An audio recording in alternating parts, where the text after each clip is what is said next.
Today's bento review is on the Sakura Compact Bento Box by Hakoya. It's a fairly small bento box, you can see by the size of my hand. This is about the size that I usually prefer.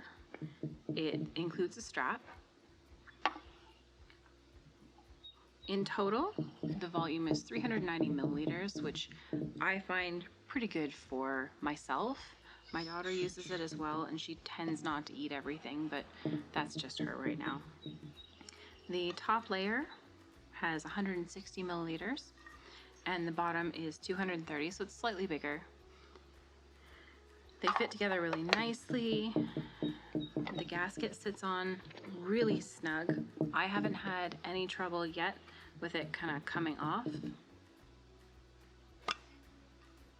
Takes a bit of doing to get it off. And as you can see, all the edges are rounded. They're nice and easy to clean. I don't find that it's in any way shallow. Like, some of them can be really shallow and you can't do what you want to do with it. Now, the manufacturer says that these bottom parts are dishwasher safe. This is not, and even if they did say it was, I probably wouldn't. The paint is hand done, so it's gonna chip off if you stick that in the dishwasher, so please don't do that. Any of the paint on any bento box you get usually won't survive the dishwasher for very long. You might get lucky the first time or two, but other than that, not usually. They do say that these can go in the microwave.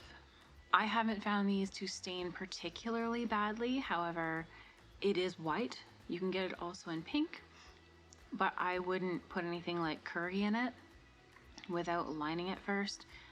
Certain things are just gonna stain no matter what you do, and that's just the nature of the beast. So at the end of the day, do I recommend these? Yes. This is my daughter's, but my personal bento box looks very similar to this. This is the best size that I have found. It holds everything I want it to. It does not have a space for your chopsticks, but I find the smaller the bento boxes get, chopsticks would get to be the point of not being able to be used. Normally the chopsticks would sit here, and if you have a really tiny pair of chopsticks, maybe, but they're going to be hard to use because you see the size of my hand versus the size of the top of the bento box. So for a beginner bento, yeah, I definitely recommend this one. Right now at Bento & Co. you can get this one for $25. It's a great starter bento.